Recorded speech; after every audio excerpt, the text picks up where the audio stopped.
നിങ്ങളുടെ ടീമിന്റെ പ്രൊഡക്ടിവിറ്റി കുറയുന്നുണ്ടോ? പൂർ വെന്റിലേഷൻ ആണ് കാരണം. വെന്റിലേഷൻ 3 ടൈപ്പ് ഉണ്ട്. ഒന്ന് നാച്ചുറൽ വെന്റിലേഷൻ, നമ്മുടെ ഡോറ് വിൻഡോ ഒക്കെ തുറന്നിട്ട് നമുക്ക് കിട്ടുന്ന വെന്റിലേഷൻ.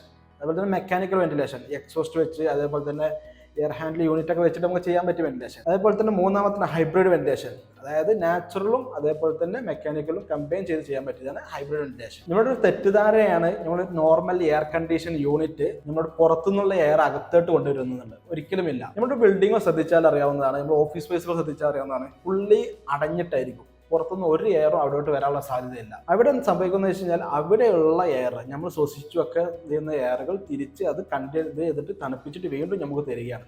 ഇങ്ങനെ സംഭവിക്കുന്നത് കൊണ്ടാണ് നമ്മുടെ പ്രൊഡക്ടിവിറ്റി ബാധിക്കുന്നത്. അപ്പോൾ ഇവിടെ എന്താണ് നമുക്ക് ചെയ്യേണ്ടത് നോക്കാം. ഇവിടെ നമുക്ക് ചെയ്യാനുള്ള വെച്ച് കഴിഞ്ഞാൽ നമ്മൾ ബിൽഡിങ്ങിന്റെ അകത്തോട്ട് ഫ്രഷ് എയർ എത്തിക്കുക എന്നുള്ളതാണ്. അതിന് ഒരുപാട് മെക്കാനിക്കൽ ഉപകരണങ്ങളുണ്ട്. അതിലൊന്നാണ് ഫ്രഷ് എയർ ഹാൻഡിൽ യൂണിറ്റ്. അതുപോലെ അഡ്വാൻസ് സിസ്റ്റങ്ങളുണ്ട്. ബാക്ടീരിയ ഫംഗലൊക്കെ റിമൂവ് ചെയ്യുന്ന അഡ്വാൻസ് സിസ്റ്റങ്ങളും ഇന്ന് മാർക്കറ്റ് അവൈലബിൾ ആണ്. നമ്മളുടെ പുതിയ എയർ കൊണ്ടുവരികയും പഴയ എയറിനെ എടുത്ത് പുറത്ത് കളയുകയും ചെയ്യണം. എന്നാൽ മാത്രമാണ് നമ്മളുടെ ഇൻഡോർ യൂണിറ്റുകൾ കംഫർട്ട് ആയിട്ട് നമുക്ക് ഫീൽ ചെയ്യുള്ളൂ.